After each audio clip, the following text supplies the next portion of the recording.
Hello నమస్తే. నేను journalist YNR. ఆంధ్రప్రదేశ్లో కూటమి సర్కారు పోలీసుల్ని ఎలా వాడుకుంటోంది? ఆంధ్రప్రదేశ్లో మానవ హక్కుల ఉల్లంఘన ఎలా జరుగుతోంది? ఆంధ్రప్రదేశ్లో ప్రజాప్రతినిధులకు కూడా రక్షణ లేకుండా ఎలా పోతోంది అనే అంశానికి సంబంధించి జాతీయ మానవ హక్కుల సంఘం ఆంధ్రప్రదేశ్ రాష్ట్ర చీఫ్ సెక్రటరీకి, డీజీపీకి నోటీసులు జారీ చేసింది. సందర్భం ఏంటంటే ఇటీవల తిరుపతి డిప్యూటీ మేయర్ ఎన్నిక సందర్భంగా ఆ డిప్యూటీ మేయర్ ఎన్నికల్లో పార్టిసిపేట్ చేయడం కోసం వైఎస్ఆర్ కాంగ్రెస్ పార్టీకి సంబంధించిన కార్పొరేటర్లు, స్థానిక ఎమ్మెల్సీ, స్థానిక ఎంపీ, మరి కొంతమంది వైసీపీ ప్రజాప్రతినిధులు కలిసి ఒక బస్సులో ట్రావెల్ చేస్తున్నారు. వాళ్ళు బస్సులో ఆ ఎలక్షన్ జరుగుతున్న ప్రాంతానికి వెళ్తున్న సందర్భంగా తెలుగుదేశం పార్టీకి సంబంధించిన నాయకులు వేరే వాహనంలో వచ్చి ఆ బస్సును అడ్డగించి బస్సు అద్దాలు పగలగొట్టి ఆ బస్సులో నుంచి వైసీపీకి సంబంధించిన కార్పొరేటర్ని బలవంతంగా అక్కడి నుంచి తీసుకెళ్ళిపోయారు.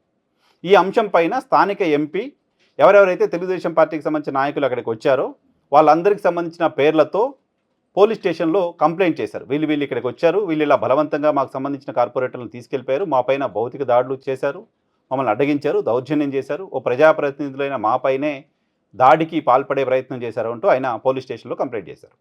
సో ఈ కంప్లైంట్ తీసుకున్న పోలీసులు ఎవరైతే తెలుగుదేశం పార్టీకి సంబంధించిన నాయకులు ఈ దాడిలో పార్టిసిపేట్ చేశారని ఎంపీ కంప్లైంట్ చేశారో వాళ్ళ పేర్లు ఏవి కూడా ఎఫ్ఐఆర్లో నమోదు చేయలేదు. వాళ్ళ పేర్లు ఏవి లేకుండా ఎఫ్ఐఆర్ తూతూ మంత్రంగా ఏదో ఎఫ్ఐఆర్ చేయాలి కాబట్టి చేసినట్లుగా కేసు నమోదు చేశారు. పైగా ఈ పర్టిక్యులర్ కేసులో ఆ ఎన్నికలో పార్టిసిపేట్ చేయడానికి వెళ్తున్న వైసీపీ నాయకులకు భద్రత కల్పించండి, పోలీస్ ఎస్కార్ట్తో పూర్తి స్థాయిలో భద్రత కల్పించండి అంటూ ఆంధ్రప్రదేశ్ హైకోర్టు ఒక గైడెన్స్ ఇచ్చింది పోలీసులకు. ఆంధ్రప్రదేశ్ హైకోర్టు ఇచ్చిన ఆదేశాలను కూడా ఆంధ్రప్రదేశ్ పోలీసులు పాటించలేదు.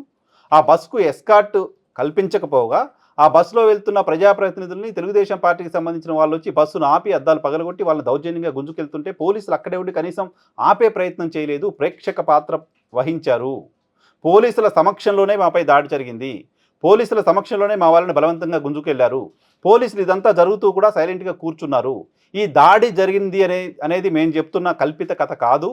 దాడి జరిగింది అనే దానికి సంబంధించి ఆంధ్రప్రదేశ్లో అనేక మీడియా సంస్థలు రిపోర్ట్ చేశాయి, దానికి సంబంధించిన వీడియో ఫుటేజ్ కూడా ఉంది అంటూ తిరుపతి ఎంపీ గురుమూర్తి కేంద్ర మానవ హక్కుల సంఘానికి కంప్లైంట్ చేశారు. కంప్లైంట్ చేసిన నేపథ్యంలో ప్రస్తుతం ఎన్హెచ్ఆర్సీ రెస్పాండ్ అయింది.